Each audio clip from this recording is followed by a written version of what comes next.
Episode की शुरुआत में हमारा मेन कैरेक्टर किंगो के हाथ से उस लेटर को ले लेता है और उस लेटर की तरफ देखते हुए काफी ज्यादा चौंक जाता और कहता है कि ये तो एक सीक्रेट लेटर है। इतना कहने के बाद हमारा जो मेन कैरेक्टर है उस लेटर को खोलने की कोशिश करने लगता है। हमारे मेन कैरेक्टर को उस लेटर को खोलता हुआ देखकर जो सिटी लॉर्ड है उसके गोटे मुंह में आ जाते और वो काफी ज्यादा डर चुका होता है कि तभी हमें उस लेटर को दिखाया जाता है जिसके के ऊपर एक फॉर्मेशन एक्टिवेट हो जाता है। जिस फॉर्मेशन को देखने के बाद हमारे मेन कैरेक्टर के हाथ में छोटा सा धमाका होता है जिस वजह से हमारा जो मेन कैरेक्टर उस लेटर को काफी तेजी के साथ अपने से दूर फेंक देता है, जिसे देखने के बाद जो किंग है काफी ज्यादा चौंक जाती है और हमारे मेन कैरेक्टर से कहती है कि मास्टर आखिर ये सब क्या है। ये सुनने के बाद हमारा मेन कैरेक्टर किंगू से कहता है कि इस लेटर को इंक्रिप्शन का इस्तेमाल करते हुए सील किया गया है। अगर इसे खोलना है तो हमें एक स्पेसिफिक इनकारनेशन की जरूरत पड़ेगी जो कि इसे ओपन कर सकता है। ये सुनने के बाद जो किंगू है वह हमारे मेन कैरेक्टर से कहती है कि अबे हमें क्या करना चाहिए। ये सुनने के बाद हमारा जो मेन कैरेक्टर उससे कहता है कि तुम इस लेटर को अपनी सीनियर सिस्टर इंशु के पास लेकर जाओ और देखो कि क्या वो इसे ओपन कर सकती है। किंगू को ये बोलने के बाद जो हमारा मेन कैरेक्टर काफी ज्यादा डरावने तरीके से सिटी लॉर्ड से कहता है कि जो गार्डियन है वो मारा जा चुका है, क्यों ना हम किसी को वहां पर कंफर्म करने के लिए भेजे। ये गार्डियन वही सुअर वाला डीमन है जिसे कि हमारे किंगू ने मार डाला था। हमारे मेन कैरेक्टर की इतनी ज्यादा दो डरावनी आंखों को देखने के बाद जो सिटी लॉर्ड है उसके फट के 14 नहीं 64 हो जाते और डरते हुए हमारे मेन कैरेक्टर से कहता है कि हाँ क्यों नहीं। फिर हमें अगले दिन सुबह का सीन दिखाया जाता है जहाँ पर हमारा जो मेन कैरेक्टर है वो सिटी के कई सारे सोल्जर्स को लेकर उस जंगल की तरफ जा रहा होता है। अगर आप स्टोरी के बारे में भूल चुके हो तो मैं आपको स्टोरी के बारे में बताता हूँ कि हमारा जो मेन कैरेक्टर वो सिटी में इसलिए आया होता है क्योंकि सिटी के आसपास का जितना भी एरिया उस एरिया के ऊपर डीमन उसने कब्जा कर लिया होता है और उस जगह को वापस लेने के लिए हमारा मेन कैरेक्टर इस सिटी में आया होता है। लेकिन जो सिटी लॉर्ड होता है वही उन डीमंस के साथ मिला हुआ होता है जिसकी वजह से सिटी लॉर्ड है वह हमारे मेन कैरेक्टर की मदद नहीं करना चाहता था। फिर हमें सिटी लॉर्ड को दिखाया जाता है जो कि हमारे मेन कैरेक्टर की तरफ देखकर मुस्कुरा रहा होता है और मुस्कुराते हुए कहता है कि तुमने ही जाने की जिद की थी, अगर आगे जाने के बाद तुम्हारे साथ कुछ होता है तो उसके लिए मुझे ब्लेम मत करना। फिर वहां से सीन चेंज होकर हमें हमारे मेन कैरेक्टर को दिखाया जाता है जो कि वो जंगल से गुजर रहे होते हैं। गुजरते वक्त उनमें से एक सोल्जर हमारे मेन कैरेक्टर से कहता है कि हम काफी समय से चल रहे हैं, क्यों ना यहाँ पर बैठकर थोड़ी देर के लिए आराम करें। उन लोगों की ये बात सुनने के बाद हमारा मेन कैरेक्टर उसके लिए मान जाता है। फिर हमें उन लोगों को दिखाया जाता है जो कि एक जगह पर बैठकर आराम कर रहे होते कि तभी वो सोल्जर हमारे मेन कैरेक्टर की तरफ पानी को करते हुए उसे कहता है कि माय लॉर्ड क्यों ना आप इस पानी को पियो। ये सुनने के बाद हमारा मेन कैरेक्टर सोल्जर को साफ साफ मना कर देता है। हमारे मेन कैरेक्टर को मना करता हुआ देखकर वो जो सोल्जर है वो अपने साथ बैठे हुए दूसरे सोल्जर को इशारा करता है, जिसका इशारा वो सोल्जर काफी आसानी से समझ जाता है और जल्दी से अपने पास से खाने का सामान निकालते हुए हमारे मेन कैरेक्टर की तरफ उस सामान को करते हुए उससे कहता है कि माय लॉर्ड आपको भूख लगी होगी, आप इसे खा लीजिए। ये सुनने के बाद हमारा मेन कैरेक्टर उसे भी साफ साफ मना कर देता है। फिर हमारा मेन कैरेक्टर काफी ज्यादा डरावने तरीके से उनसे कहता है कि ठीक है, तुम जितना भी एफर्ट्स इसके अंदर डाल रहे हो उसे बर्बाद मत करो, अगर मैं गलत नहीं हो तो तुम मुझे जो पानी और खाना दे रहे हो उसके अंदर जहर है। हमारे मेन कैरेक्टर की बात सुनने के बाद जो दोनों सोल्जर से काफी ज्यादा हैरान हो जाते हैं। फिर हमारा मेन कैरेक्टर आगे उन लोगों से कहता है कि तुम लोगों ने जानबूझकर मुझे खाई की ओर अपनी पीठ कर बिठाया है, क्योंकि अगर तुम लोग मेरे ऊपर हमला भी करो तब भी मैं यहाँ से भाग ना पाऊँ, क्योंकि तुम मेरे सामने की ओर हो। अगर मैं सामने की ओर भागा तो तुम मुझे सामने से मार डालोगे और पीछे की ओर भागा तो पीछे मैं खाई में गिरकर मारा जाऊंगा। तुम्हारा जो प्लान है वो काफी ज्यादा अच्छा है और इसके अलावा जंगल के अंदर और भी ज्यादा सोल्जर्स होंगे जो कि घात लगाकर बैठे होंगे। अगर मैं तुमसे बचकर जंगल की ओर भाग भी जाता हूँ तब भी जंगल के अंदर बैठे हुए सोल्जर जो है मुझे अंदर ही जान से मार डालेंगे। ये सुनने के बाद जो सोल्जर है जिसका के नाम क्यूआन लियांग है जो कि सिटी डिफेंस का कमांडर है और फोर्थ रिलम पर है, मुस्कुराते हुए हमारे मेन कैरेक्टर से कहता है कि अब जबकि तुमको सब कुछ समझ में आ चुका है तो क्यों ना तुम अपने आप ही उस पहाड़ से नीचे कूदकर अपनी जान दे दो। ये सुनने के बाद हमारा मेन कैरेक्टर कमांडर से कहता है कि बिल्कुल भी नहीं। ये सुनने के बाद जो कमांडर है वो हमारे मेन कैरेक्टर के ऊपर काफी ज्यादा गुस्सा हो जाता है, अपने स्वॉर्ड को बाहर निकालते हुए काफी तेजी के साथ हमारे मेन कैरेक्टर के ऊपर हमला कर देता है। उससे कहता है कि अगर तुम पहाड़ से कूदकर नहीं मरना चाहते तो फिर ठीक है, तुम मेरी तलवार से मरो। लेकिन जो हमारा मेन कैरेक्टर काफी आसानी से उसके स्वॉर्ड को रोक लेता है, जिसे देखने के बाद जो सोल्जर से वो काफी ज्यादा हैरान हो जाते हैं। फिर जो हमारा मेन कैरेक्टर काफी ज्यादा डरावने तरीके से उस कमांडर से कहता है कि तुम सिटी डिफेंस फोर्स के इलाइट मेंबर होने के बावजूद भी तुम डीमंस को मारने के बजाय तुम कमजोर लोगों को नुकसान पहुंचा रहे हो। और क्या जैसे कि तुमने मुझे मारने की कोशिश की वैसे ही तुमने प्रीवियस गवर्नर को भी मारा था। लेकिन तभी जो कमांडर है वो बाकी के सोल्जर्स को हमारे मेन कैरेक्टर के ऊपर हमला करने के लिए ऑर्डर दे देता है। ये सुनने के साथ ही जो सोल्जर्स होते हैं वो काफी तेजी के साथ हमारे मेन कैरेक्टर के ऊपर हमला कर देते हैं। लेकिन हमारा जो मेन कैरेक्टर है वो अपने नाइफ का इस्तेमाल करते हुए उन सोल्जर्स के हमले से बच तो जा रहा होता है, लेकिन उन सोल्जर्स के हमले की वजह से वो पीछे भी हटता जा रहा होता है। और पीछे हटते हटते वो काय के बिल्कुल चोटी पर पहुंच जाता है। बिल्कुल चोटी पर पहुंच जाता है और नीचे गिरने वाला होता है कि तभी वो अपने आप को संभाल लेता है। लेकिन हमारे मेन कैरेक्टर को चोटी पर पहुंचता हुआ देखकर जो कमांडर है वो कहता है कि यही मौका है, जल्दी से उसे जाकर उस पहाड़ से नीचे धकेल दो। ये सुनने के साथ ही उनमें से एक सोल्जर जो होता है वो काफी तेजी के साथ हमारे मेन कैरेक्टर के ऊपर हमला कर उसे नीचे गिराने के लिए उसकी तरफ बढ़ जाता है। जिसे अपनी ओर आता हुआ देखकर जो हमारा मेन कैरेक्टर है वो अपने ऑरा को रिलीज करने लगता है। जिस ऑरा को महसूस करने के बाद वहां पर के जो सोल्जर्स है वो काफी ज्यादा डर जाते हैं कि तभी जो हमारा मेन कैरेक्टर है उन सोल्जर्स के ऊपर काफी ज्यादा पावरफुल एक स्ट्राइक करता है। वो स्ट्राइक इतनी ज्यादा पावरफुल होती है कि वो स्ट्राइक सोल्जर्स के बीच में से गुजरते हुए पीछे जाकर कई सारे पेड़ों से टकरा जाती है, जिस वजह से पीछे के जो पेड़ है वो टूटकर नीचे गिर जाते हैं। और जैसे वो पेड़ नीचे गिर जाते हैं वैसे हमें उन सोल्जर्स का भी हाल दिखाया जाता है। हमारा जो मेन कैरेक्टर की स्ट्राइक होती है वो जो स्ट्राइक होती है वो वहां पर खड़े हुए हर एक सोल्जर से टकरा कर आगे जा चुकी होती है, जिस वजह से जो स्ट्राइक है वो सोल्जर से जिस जिस जगह पर टकराए होते हैं वो जगह टूट कर नीचे गिर जाती है। और वहां पर जितने भी सोल्जर्स आए होते हैं सारे के सारे सोल्जर्स मारे जाते हैं। जिस चीज को देखने के बाद जो कमांडर है काफी ज्यादा चौंक जाता है और हमारे मेन कैरेक्टर से कहता है कि तुम जुई नहीं हो सकते।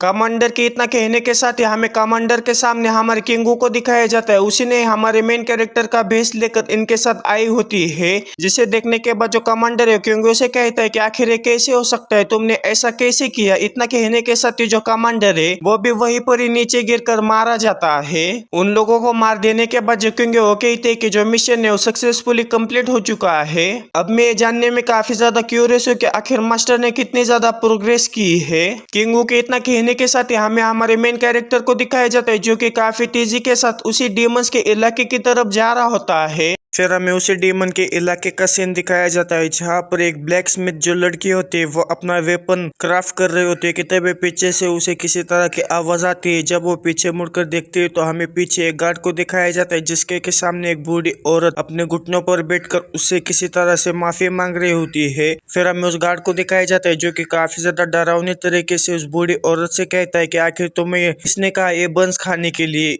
ये सुनने के बाद जो बूढ़ी औरत है वो कांपते हुए और काफी ज्यादा डरते हुए उस गार्ड से कहते हैं कि माय लॉर्ड, जब से मेरा बेटा थकान और कमजोरी की वजह से मारा गया है तो उसका जो काम है वो मुझे करना पड़ता है। और 100 से भी ज्यादा आयन से बह रहे हुए कांच को ट्रांसपोर्ट करने की वजह से मेरी जो बॉडी है वो काफी ज्यादा कमजोर हो चुकी है और मैं इसे और ज्यादा दिनों तक हैंडल नहीं कर सकती। ये सुनने के बाद जो गार्ड होता है उस बूढ़ी औरत से कहते हैं कि इस रिफ्यूजी कैंप के अंदर तुम्हें लॉर्ड काउ का शुक्रिया अदा करना चाहिए जिसके वजह से तुम अभी तक जिंदा हो। उन्होंने जो लॉर्ड काउ थे उन्होंने पिग डीमन ट्राइब को सरेंडर किया जिसके वजह से तुम जैसे रिफ्यूजीज को यहाँ पर वेपन बनाने के लिए ट्रांसपोर्ट करने की अपॉर्चुनिटी मिली। और अगर तुम अपने काम को नहीं कर पाते तो तुम्हारी कोई भी वैल्यू नहीं होगी, इसलिए तुम लोगों को जो पिग डीमन होते उन्हें खाने के लिए दिया जाता है। और ये सब कहते वक्त वो जो गार्ड है वो पिग डीमन की तरफ इशारा कर रहा होता है। फिर हमें उसी पिग डीमन को दिखाया जाता है जिसके के मुंह से लार टपक रही होती है। तभी हमें उस गार्ड को दिखाया जाता है जो कि अपने हाथों को आगे बढ़ाते हुए उस बूढ़ी औरत से कहता है कि रुको, मैं अभी तुम्हें उस पिग डीमन को दे देता हूँ। उस गार्ड को इस तरह से करता हुआ देखकर जो बूढ़ी औरत है वो काफी ज्यादा डर जाती है और गिड़गिड़ाते हुए उसे अपने आप को माफ करने के लिए, वो छोड़ देने के लिए विनती करने लगती है। लेकिन फिर भी वो गार्ड वहां पर नहीं रुकता। वो जैसे उस बूढ़ी औरत को पकड़ने वाला होता है कि तभी वहां पर वो फीमेल ब्लैक स्मिथ आते हुए उस गार्ड को रोक लेते और उससे कहते हैं कि इसके ऊपर दया दिखाइए माय लॉर्ड। उस फीमेल ब्लैक स्मिथ को वहां पर देखने के बाद जो गार्ड है वो काफी ज्यादा चौंक जाता है। फिर जो ब्लैक स्मिथ होती है वो उस गार्ड से कहती है कि इस बूढ़ी औरत के काम करने में मैं मदद करूंगी, बस आपको 2 बंस ज्यादा देने होंगे। फिर हमें उस बूढ़ी औरत को दिखाया जाता है जिसे कि जो ब्लैक स्मिथ है वो अपनी जगह पर लेकर आकर उसे बिठा देती है। यानी कि जो गार्ड है उसने उस बूढ़ी औरत को छोड़ दिया और जो ब्लैक स्मिथ है उसकी बात को मान लिया है। फिर जो बूढ़ी औरत है वो उस ब्लैक स्मिथ से कहती है कि मुझे बचाने के लिए तुम्हारा बहुत बहुत शुक्रिया, लेकिन अब तुम्हें वेपन्स भी बनाने होंगे और 100 से भी ज्यादा आयरन ओर से भरे हुए कार्स को भी ट्रांसपोर्ट करना होगा। ये काम तुम्हारे लिए कुछ ज्यादा ही हो चुका है। ये सुनने के बाद जो ब्लैक स्मिथ है उस बूढ़ी औरत को मोटिवेट करते है, उससे कहती है कि तुम चिंता मत करो, मेरे अंदर एनर्जी कूट कूट कर भरी हुई है। ये सुनने के बाद जो बूढ़ी औरत है उस ब्लैक स्मिथ से कहती है कि मुझे नहीं पता कि आखिर हम इस जैसे हेल से कब बाहर निकलेंगे। हर दिन यहाँ पर लोग मारे जा रहे हैं, यहाँ पर हमारी जो जिंदगी है वो चींटियों से भी ज्यादा खराब है। इतना लंबा समय हो गया है और मैंने किसी भी सोल्जर को हमें ढूंढने के लिए आते हुए नहीं देखा है। क्या इंपीरियल कोर्ट ने हमें छोड़ दिया है?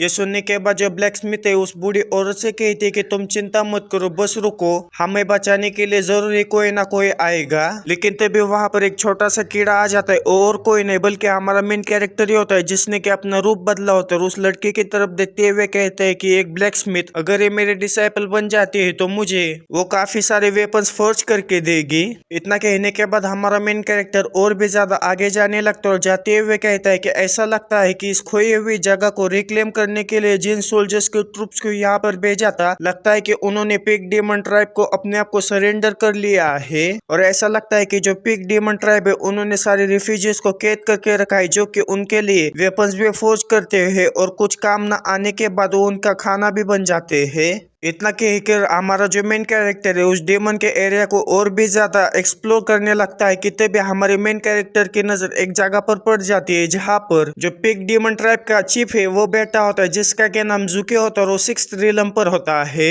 फिर जो पिग डेमन का चीफ होता है वो लॉर्ड काउ से कहता है कि वॉर की प्रिपरेशन कैसी चल रही है। ये सुनने के बाद जो काउ होता है वो लॉर्ड पिग से कहता है कि जो वॉर की प्रिपरेशन है वो जल्दी खत्म होने वाली है, हम 3 दिनों के अंदर जो यूजाओ सिटी है उसकी तरफ निकलेंगे। फिर हमें काउ के बारे में बताया जाता है, उसका पूरा नाम काउदे होता है और ओ जूमिन बेसिन गैरिसन टीम का कमांडर होता है। फिर जो पिग डेमन चीफ होता है वो काउ से कहता है कि मैं एक बात क्लियर करना चाहता हूँ, जैसे हम सिटी के दरवाजे तोड़कर जब हम अंदर चले जाएंगे तब जो सिटी के अंदर के लोग होंगे वो मेरे साथियों का नाश्ता बनेंगे। ये सुनने के बाद जो काउ है क्रीपी सी हंसते हुए चीफ से कहता है कि वो चींटी जैसे आम आदमी है, आप उन्हें भून कर खा सकते हैं या फिर उबाल कर भी खा सकते हैं। ये सुनने के बाद जो चीफ होता है वो काउ से कहता है कि तुम अपने जैसे लोगों के खिलाफ काफी ज्यादा बेदर्दी से पेश आते हो और तुम में और मुझ में पता है क्या फर्क है, बस तुम्हारी जो चमड़ी हो इंसानों की तरह है और मेरी जो चमड़ी हो डेमन की तरह है। अगर तुम्हारे ऊपर इंसानों की चमड़ी नहीं होती तो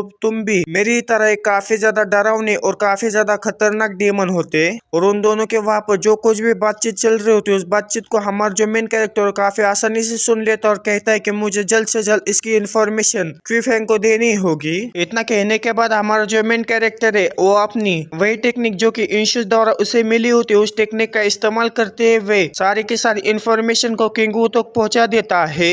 फिर हमें रात के वक्त उसी डेमन के इलाके का सीन दिखाया जाता है, जहाँ पर जो ब्लैक स्मिथ है वो आयरन ओर को इधर से उधर ट्रांसपोर्ट कर रहे होते कि तभी उसे एक जगह पर से किसी तरह की आवाज आती है, जिस आवाज को सुनने के बाद जब वो आवाज जिस तरफ से आ रही है उस तरफ देखते हैं तो वहां पर जो पिग डेमन्स होते हैं वो कई सारे रिफ्यूजीज को कहीं पर तो लेकर जा रहे होते हैं और उन्हीं रिफ्यूजीज के अंदर वो बूढ़ी औरत भी होती है, जिसे देखने के बाद जो ब्लैक स्मिथ है वो काफी ज्यादा हैरान हो जाती है और कहती है कि ग्रैनी। फिर जो रिफ्यूजीज है वो आपस में बातें करने लगते हैं, उनमें से एक कहता है कि आखिर हम कहाँ पर जा रहे हैं। ये सुनने के बाद जो दूसरे वाले है वो कहती है कि उन लोगों ने ये कहा कि हमें वो आजाद कर देंगे। ये सुनने के बाद जो तीसरे वाले वो कहती है कि अगर वो हमें आजाद करने वाले थे तो फिर आखिर वो हमें बांधकर इस केव के अंदर क्यों लेकर जा रहे हैं। फिर हमें उसी बूढ़ी औरत को दिखाया जाता है जो कि एक डेमन पिग की तरफ देखते हुए कहती है कि क्या सच में वो हमें रिलीज करने वाले हैं। लेकिन तभी जो पिग डेमन है वो काफी ज्यादा डरावने तरीके से उस बूढ़ी औरत की तरफ देखता है, उसे अपनी तरफ इस तरह से देखता हुआ देखकर जो बूढ़ी औरत है वो काफी ज्यादा डर जाती है।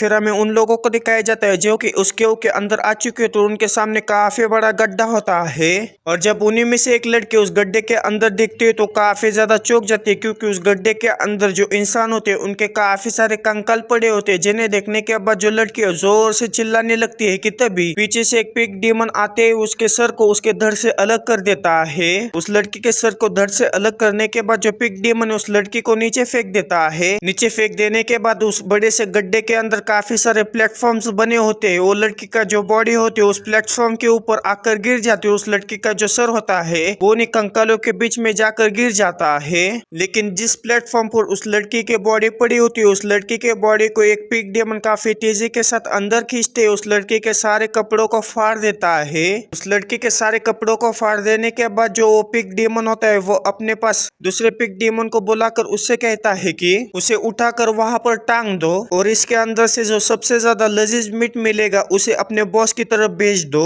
ये सुनने के बाद जो दूसरा वाला पिग डीमन है उस लड़की के बॉडी को वहीं पर ही लटका देता है। फिर जो पहला वाला पिग डीमन होता है उससे कहता है कि और हाँ, उसमें से कुछ मीट बचा कर रखना, क्योंकि जो कैपिटल है वहां पर के जो हाई रैंकिंग के ह्यूमन ऑफिशियल्स है उन्हें भी हमें कुछ भेजना है। ये सुनने के बाद जो दूसरा वाला पिग डीमन है वो काफी ज्यादा चौंक जाता है और पहले वाले डीमन से कहता है कि क्या वो अपनी नस्ल के लोगों को खाते हैं। आपको ये सीन देखने में और सुनने में काफी ज्यादा मामूली लग रहा होगा, लेकिन ये जो सीन है वो काफी ज्यादा ब्रूटल है और इसीलिए जो यूट्यूब के गाइडलाइन है वो मेरे वीडियो और मेरे चैनल के ना मारे, इसीलिए मैंने वहां पर के हर एक इमेज को ब्लर कर दिया है। ये सुनने के बाद जो पहला वाला पिग डीमन है वो दूसरे वाले पिग डीमन से कहता है कि चाहे ट्राइब कौन सा भी हो, ह्यूमन हो, डेमन हो या फिर कुछ भी हो, उसके अंदर 10 में से 2 लोग तो ऐसे होते हैं जो कि कमीने होते हैं और बॉस ने हमसे कहा है कि हम इसी चीज का फायदा उठाते हुए जब हम कैपिटल के ऊपर हमला करेंगे तब हम हाई रैंक के जो ऑफिशियल से उन्हें ब्लैकमेल करेंगे। और जरा उस तरफ देखो, और भी ज्यादा माल नीचे गिर रहा है। ऐसा लगता है कि उन लोगों ने आज कुछ ज्यादा ही लोगों को मार डाला है। उसके इतना कहने के साथ ही हमें ऊपर का सीन दिखाया जाता है जहाँ पर जो पिग डीमंस है उन्होंने वहां पर आए हुए सारे के सारे ह्यूमंस को मार डाला होता है। बस वो जो बूढ़ी औरत है वही बची हुई होती है और वो पिग डीमन उसे भी मारने के लिए उसके ऊपर हमला कर देते हैं। लेकिन जो हमारी ब्लैक स्मिथ होते है वो काफी तेजी के साथ आते हैं, उस बूढ़ी औरत को बचा लेती है। ब्लैक स्मिथ को वहां पर देखने के बाद जो पिग डीमन है काफी ज्यादा चौंक जाता है और कहता है कि आखिर ये ब्लैक स्मिथ यहाँ पर क्या कर रही है। लेकिन तभी जो ब्लैक स्मिथ होते है उस बूढ़ी औरत से कहती है कि जल्दी से यहाँ से भागो। इतना कहने के बाद जो ब्लैक स्मिथ है उस बूढ़ी औरत को वहां पर से लेकर भागने लगते। उन्हें भागता हुआ देखकर जो पिग डीमन है वो भी उनका पीछा करने लगते हैं।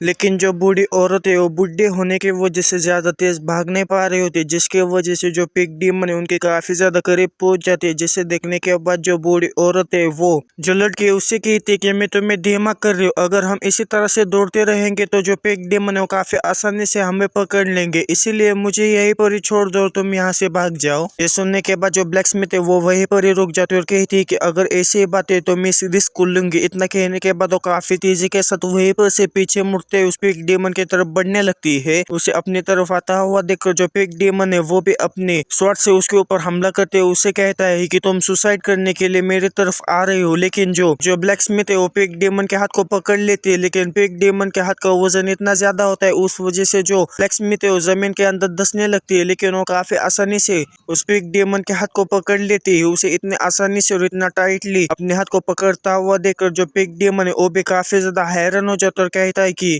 इसने तो मेरी कलाई को इतने आसानी से पकड़ लिया। उसकी कलाई को पकड़ लेने के बाद जो ब्लैक स्मिथ है वो अपने पंच में काफी ज्यादा पावर इकट्ठा करते हुए एक जोरदार पंच उस पिग डीमन के ऊपर मार देते हैं, जिस वजह से जो पिग डीमन उड़ते हुए काफी ज्यादा दूर चला जाता है। जिसे देखने के बाद जो दूसरा वाला पिग डीमन है वो काफी ज्यादा चौंक जाता है और कहता है कि क्या इस लड़की ने मार्शल आर्ट की भी ट्रेनिंग ली है। कि तभी जो ब्लैक स्मिथ है ऊपर से काफी बड़े पत्थर का इस्तेमाल करती है उस ब्लैक डीमन के ऊपर हमला करने की कोशिश करने लगती है। लेकिन जो पिग डीमन है वो अपने स्वॉर्ड को सामने लाते हुए उसको रोकने की कोशिश करता है, लेकिन उसमें नाकामयाब हो जाता है और जो ब्लैक स्मिथ है वो काफी आसानी से उस पत्थर से उस पिग डीमन के सर को कुचल देती है, जिस वजह से जो दूसरा वाला पिग डीमन है वो भी वहीं पर ही मारा जाता है। और इतनी आसानी से उन दोनों पिग डीमंस को हराता हुआ देखकर जो ब्लैक स्मिथ है वो भी काफी ज्यादा चौंक जाती है और कहती है कि मैंने कभी भी नहीं सोचा था कि मेरी जो स्ट्रेंथ है वो फाइट में भी इस्तेमाल की जा सकती है। इतने सालों से जो मैं ब्लैक स्मिथिंग कर रही थी उसका फायदा मुझे आज हुआ है। और उस ब्लैक स्मिथ के पावर देखने के बाद जो बूढ़ी औरत है वो भी काफी ज्यादा चौंक चुकी होती है और अपने मन में कहती है कि ये लड़की तो काफी ज्यादा पावरफुल है। लेकिन तभी उस लड़ाई के शोर की वजह से उस केव के अंदर और भी ज्यादा पिग डेमंस आ जाते हैं। जब वो अंदर आ जाते हैं तब अपने सामने अपने दोनों साथियों की लाश देखने के बाद वो काफी ज्यादा चौंक जाते और कहते हैं कि ह्यूमंस ने हमारे ऊपर हमला किया है, उन्हें यहाँ से भागने मत दो। और इतने सारे वहाँ पर पिग डेमंस को देखने के बाद जो ब्लैक स्मिथ है वो काफी ज्यादा चौंक जाते और जल्दी से उस बूढ़ी औरत के हाथ को पकड़ कर वहाँ से भागने लगती है। और जब वो वहाँ से बाहर निकलने वाले होते हैं कि तभी उसके के बाहर एक ह्यूमन सोल्जर होता है जिसे कि जो ब्लैक स्मिथ है वो काफी ज्यादा गौर से देखने लगती है। उस ह्यूमन सोल्जर को वहाँ पर देखने के बाद जो अंदर के पिग डेमंस होते हैं उस ह्यूमन सोल्जर से कहती है कि उन्हें वहाँ से भागने मत दो, उन्हें पकड़ के रखो। ये सुनने के बाद जो ह्यूमन सोल्जर वो जल्दी से अपनी स्वॉर्ड को बाहर निकालते हुए काफी तेजी के साथ उस ब्लैक स्मिथ के ऊपर हमला कर देता है। लेकिन हमें दिखाया जाता है कि जो ह्यूमन सोल्जर है उसने ब्लैक स्मिथ के ऊपर हमला नहीं किया होता, बल्कि उसके पीछे जो पिग डेमंस होते उनके ऊपर हमला किया होता है। और उस ह्यूमन सोल्जर का हमला इतना ज्यादा पावरफुल होता है कि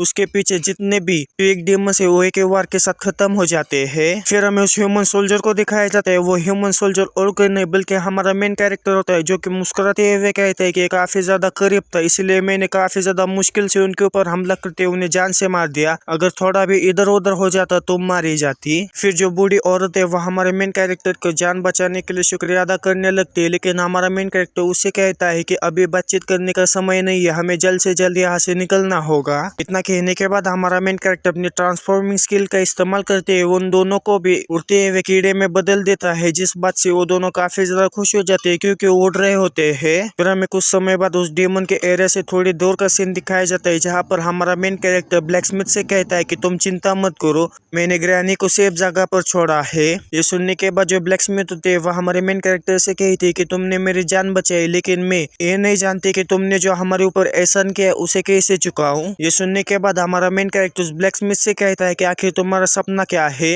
ये सुनने के बाद जो ब्लैक स्मिथ है वो काफी ज्यादा चौंक जाते और हमारे मेन कैरेक्टर से कहती है कि अचानक से तुमने क्वेश्चन क्यों पूछा, लेकिन तुम पूछ रहे हो तो मैं बताना चाहती हूँ कि एक बार मैंने ऐसा सोचा था कि मैं इंपीरियल ब्लैक स्मिथ बनूं, लेकिन ये मेरे लिए काफी ज्यादा बदकिस्मती की बात है कि जो ब्लैक स्मिथ गिल्ड है वो बिना किसी रिकमेंडेशन को किसी को भी अपना डिसाइपल नहीं बनाते, इसीलिए उस गिल्ड में से कोई भी मुझे अपने डिसाइपल के तौर पर एक्सेप्ट नहीं कर रहा था, इसीलिए मैंने कुछ छोटे मोटे हथियार बनाना शुरू कर दिया। ये सुनने के बाद हमारा मेन कैरेक्टर ब्लैक स्मिथ से कहता है कि क्यों ना तुम मेरी डिसाइपल बनो, अगर तुम मेरी डिसाइपल बन जाती हो तो मैं तुम्हारे सपने को पूरा करने में तुम्हारी मदद करूंगी, यहाँ तक कि मैं तुम्हें उससे भी कई गुना ज्यादा दिलाऊंगा। ये सुनने के बाद जो ब्लैक स्मिथ है काफी ज्यादा चौंक जाते और हमारे मेन कैरेक्टर से कहती है कि आपने अभी अभी क्या कहा।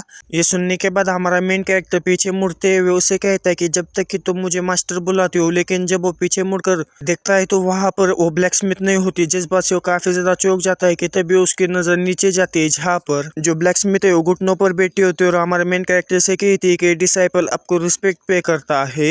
और जैसे वो ब्लैक स्मिथ हमारे मेन कैरेक्टर के डिसाइपल बन जाते हैं वैसे हमारे मेन कैरेक्टर को उसके सारी स्टेटस दिखने लगता है, जहाँ पर उसकी जो स्पेशलिटी होती है वो ब्लैक स्मिथिंग और उसके पास ब्रूट स्ट्रेंथ होती है, उसका रिलम का अभी तक कुछ पता नहीं चला होता। और वो हमारे मेन कैरेक्टर की डिसाइपल होती है जो कि आयरन ट्री मेडन अप्रेंटिस होती है, यानी कि ब्लैक स्मिथिंग के अप्रेंटिस लेवल पर होती है। फिर जो ब्लैक स्मिथ है वो हमारे मेन कैरेक्टर से कहती है कि मास्टर आप फिर से इस जगह को कैसे रिक्लेम करेंगे। ये सुनने के बाद हमारा मेन कैरेक्टर उससे कहता है कि जरा रुको, मुझे कुछ सोचने दो। फिर उनके बीच में आगे बातचीत होने लगती है, जहाँ पर हमारा मेन कैरेक्टर कहता है कि अभी के लिए यहाँ पर कोई भी कॉम्बैक्ट फोर्सेस अवेलेबल नहीं है और जो किंग है वो याओजो सिटी के जो रेबल्स है उन्हें सप्रेस कर रही है और जो यूनशियो डायरेक्टली जाकर सामने की ओर से फाइट नहीं कर सकती और जो जाओ है वो अभी भी अपना लेवल अप कर रही है और अभी जो बचे हैं। इतना कहने के बाद हमारा मेन कैरेक्टर ब्लैक स्मिथ की तरफ देखने लगता है। हमारे मेन कैरेक्टर को अपनी तरफ इस तरह से देखता हुआ देखकर जो ब्लैक स्मिथ है कुछ समझ नहीं पा रही होती है। फिर वहां से सीन चेंज होकर हमें डेमन एरा का सीन दिखाया जाता है, जहाँ पर एक आदमी को दिखाया जाता है जो कि चीफ के कमरे के बाहर उन्हें लोगों का जो मांस है वो खाने के लिए देने के लिए आया होता है। लेकिन जो चीफ के कमरे के बाहर जो गार्ड होता है उस आदमी से कहता है कि तुम्हें अंदर किसी भी तरह के हथियार लेके जाने की अनुमति नहीं है। ये सुनने के बाद वो जो आदमी अपने सारे हथियार वहीं पर ही डाल देता है। फिर हमें अंदर की तरफ पिग डेमन चीफ को दिखाया जाता है जो कि इतने से मांस को देखने के बाद उस आदमी से कहता है कि आखिर ये मांस इतना ज्यादा कम क्यों है। ये सुनने के बाद जो आदमी है वो चीफ से कहता है कि जो शेफ है उसने एक नई डिश बनाई है और ये डिश आपको पसंद आती है या नहीं ये सिर्फ देखने के लिए हम आए हैं। और उस मीट को लेकर आने वाला और कोई नहीं बल्कि हमारा मेन कैरेक्टर होता है। फिर हमें कुछ समय पहले का सीन दिखाया जाता है जहाँ पर हमारे मेन कैरेक्टर ने आखिर क्या प्लानिंग की होती है वो बताया जाता है। जहाँ पर जो ब्लैक स्मिथ होती है वो हमारे मेन कैरेक्टर से कहती है कि मास्टर, अगर आप फिर से बीम में ट्रांसफॉर्म होकर उसके ऊपर चुपके से हमला करेंगे तो क्या ये काम नहीं करेगा। ये सुनने के बाद हमारा मेन कैरेक्टर उससे कहता है कि जो चीफ है उसका जो रिलम है वो मुझसे हायर है, जिसके वजह से वो मुझे काफी आसानी से पकड़ लेगा। इससे अच्छा तो मैं ह्यूमन सोल्जर बनते हुए उसे डायरेक्टली अप्रोच करूँ। फिर हमारा मेन कैरेक्टर अपने पास से काफी ज्यादा बड़े एक्स को बाहर निकालते हैं। उस एक्स को अब इस लड़की को ब्लैक स्मिथ बुलाना अब अच्छी बात नहीं है, इसलिए हम अब से इसे फोर्थ डिसाइपल कहकर पुकारेंगे। फिर हमारा मेन कैरेक्टर इतने बड़े एक्स को फोर्थ को देते हुए उससे कहता है कि एक बार जब मैं उस टेंट के अंदर जाऊंगा तब तुम्हें इस एक्स को काफी तेजी के साथ उस टेंट के ऊपर फेंक कर मारना है। फिर हमें प्रेजेंट का सीन दिखाया जाता है जहाँ पर जैसे हमारे मेन कैरेक्टर ने कहा होता है बिल्कुल वैसे ही जो फोर्थ होती है उस एक्स को अपनी पूरी पावर लगाते और पूरी जान लगाते हुए उस टेंट के ऊपर फेंक देती है। हमारे मेन कैरेक्टर की ये बात सुनने के बाद जो फोर्थ है वह हमारे मेन कैरेक्टर से सवाल पूछते हैं कि मेरे लेवल पर मैंने जो हमला किया है वो काम करेगा ना। लेकिन जैसा कि हमारा मेन कैरेक्टर कभी भी गलत नहीं होता, जो फोर्थ ने हमला किया होता है बिल्कुल उस ट्रेंड को चीरते हुए अंदर जाने लगता है, जिसका कि आने का एहसास उस पिग डीमन को लग जाता है, जिस वजह से जो पिग डीमन है उसका ध्यान भटक जाता है और उस एक्स को रोकने में लग जाता है। जिस मौके का फायदा उठाते हुए हमारा जो मेन कैरेक्टर है वो अपनी इम्बोलाइजेशन यानी कि फ्रीज करने वाले टेक्निक का इस्तेमाल करते हुए उस चिप को फ्रीज कर देता है और जल्दी से उसके ऊपर चढ़ते हुए उसके गर्दन को दबाने लगता है। और हमारे मेन कैरेक्टर को इस तरह से करता हुआ देखकर जो चिप है वो हमारे मेन कैरेक्टर से कहता है कि आखिर तुम्हारी हिम्मत कैसी हुई मेरे ऊपर छुप कर हमला कर मुझे मारने की कोशिश करने की। यह सुनने के बाद जो हमारा मेन कैरेक्टर उससे कहता है कि बकवास करना बंद करो और चुपचाप से मारे जाओ। ये सुनने के बाद जो पिग डीमन है वो अपने वेपन को बाहर निकालते हुए हमारे मेन कैरेक्टर से कहता है कि क्या तुम्हें सच में ऐसा लगता है कि मेरे गर्दन दबाने से मैं मार जाऊंगा। इतना कहने के बाद जो पिग डीमन है वो अपने वेपन को बाहर निकालते हुए हमारे मेन कैरेक्टर के ऊपर हमला करने की कोशिश करता है, लेकिन सही समय रहते हमारा जो मेन कैरेक्टर है वो अपने पैरों का इस्तेमाल करते हुए अपने पैरों के ऊपर फोर्स लगाता है और जिसके वजह से जो हमारा मेन कैरेक्टर है पिग डीमन को लेकर ही उस टेंट से बाहर आ जाता है। और हमारे मेन कैरेक्टर के लिए सबसे बड़ा एडवांटेज ये होता है कि जो पिग डीमन का जो टेंट है वो बिल्कुल खाई के करीब होता है, जिस वजह से जैसे हमारा मेन कैरेक्टर उस टेंट से बाहर छलांग लगाते हैं वैसे ही वो दोनों भी खाई के नीचे गिरने लगते हैं। और नीचे गिरते वक्त जो पिग डीमन है वो हमारे मेन कैरेक्टर से कहता है कि क्या तुम भी मेरे साथ नीचे जाने वाले होगे, लेकिन तुम काफी बड़े बेवकूफ हो क्योंकि जब हम दोनों नीचे गिरेंगे तब तुम्हें काफी ज्यादा चोट लग जाएगी और जब तुम जमीन पर रेंगते रहोगे तब मैं जल्दी से खड़ा होते हुए एक ही सांस में तुम्हें मार डालूंगा। ये सुनने के बाद हमारा मेन कैरेक्टर उस पिग डीमन से कहता है कि आखिर तुम्हारे जैसे गंदे सुअर के साथ कौन मरना चाहता है।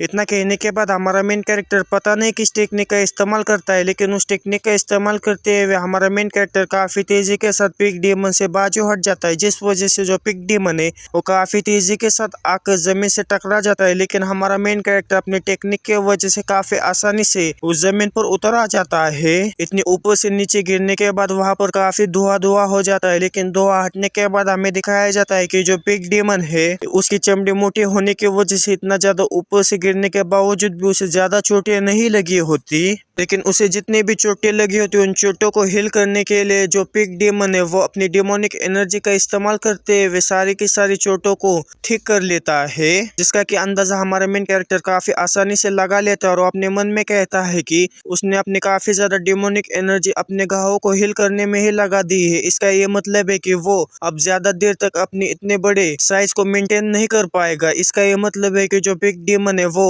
अपनी एनर्जी का इस्तेमाल करते हुए अपने आप का साइज इतना बड़ा रखता था। फिर हमें उस पिग डीमन को दिखाया जाता है जो कि अपने दोनों वेपन्स को अपने दोनों हाथों में पकड़ते हुए काफी तेजी के साथ हमारे मेन कैरेक्टर के ऊपर हमला करने के लिए उसकी तरफ बढ़ जाता है। उसे अपने ऊपर हमला करता हुआ देखकर जो हमारा मेन कैरेक्टर है वो अपने वेपन को बाहर निकाल लेता है। ये वही डंडा है जिसको कि हमारे मेन कैरेक्टर ने उस वुल्फ के पास से लिए होते, जो कि उसे डेवन प्रेजेंट डिवीजन का जब एंट्रेंस सेरेमनी हो रही थी उस केव के अंदर मिली होती है। और इसी के साथ में उन दोनों के बीच में ऑफिशियली फाइटिंग शुरू हो जाती है, जहाँ पर वो दोनों एक दूसरे के ऊपर काफी ज्यादा भारी पड़ रहे होते हैं। लेकिन तभी जो डीमन है वह हमारे मेन कैरेक्टर के ऊपर काफी ज्यादा पावरफुल हमला कर देता है। लेकिन हमारा मेन कैरेक्टर भी अपने वेपन को सामने लाते हुए उसके हमले को रोक लेता है। लेकिन उसके इम्पैक्ट की वजह से जो हमारा मेन कैरेक्टर है वो खिसकते हुए काफी ज्यादा दूर चला जाता है। लेकिन हमारा मेन कैरेक्टर अपने आप को संभालते हुए अपने मन में कहता है कि जब जब मेरा सामना उसके हथौड़े से होता है तब तब जो हथौड़ा है और भी ज्यादा हेवी बनता जाता है। मुझे ऐसा लगता है कि उसका जो हथौड़ा है वो एक मैजिकल वेपन है। इतना कहने के बाद हमारा मेन कैरेक्टर काफी तेजी के साथ जो डीमन पिग के ऊपर हमला करने के लिए उसके तरफ बढ़ जाता है और अपने वेपन से उसके ऊपर हमला भी कर देता है। लेकिन जो डीमन पिग है वो अपने हथौड़े को सामने लाते हुए हमारे मेन कैरेक्टर के हमले को रोक लेता है। लेकिन हमारा मेन कैरेक्टर उसे ज्यादा समय न देते हुए जल्दी से नीचे झुकते हुए नीचे से उस डीमन पिग के ऊपर हमला करने की कोशिश करने लगता है और हमारे मेन कैरेक्टर का हमला सक्सेसफुली उसके ऊपर लैंड भी हो जाता है, जिस वजह से जो डीमन पिग है वो काफी तेजी के साथ पीछे जाते हुए एक चट्टान से टकरा जाता है। हमारे मेन कैरेक्टर की इतना ज्यादा पावरफुल हमले की वजह से जो डीमन पिग है उसकी हालत काफी ज्यादा खराब हो जाती है और उसके मुंह से खून भी बाहर निकलने लगता है। फिर जो पिग डीमन है वह हमारे मेन कैरेक्टर से कहता है कि तुम काफी ज्यादा चालाक हो क्योंकि तुमने मेरे ऊपर पहले चुप कर हमला किया। अगर तुमने मेरे ऊपर पहले चुप कर हमला नहीं किया होता तो मैंने मेरे माना एनर्जी को ज्यादा खर्च नहीं किया होता, जिस वजह से मैं अभी तुम एक चींटी के जैसे मसल देता।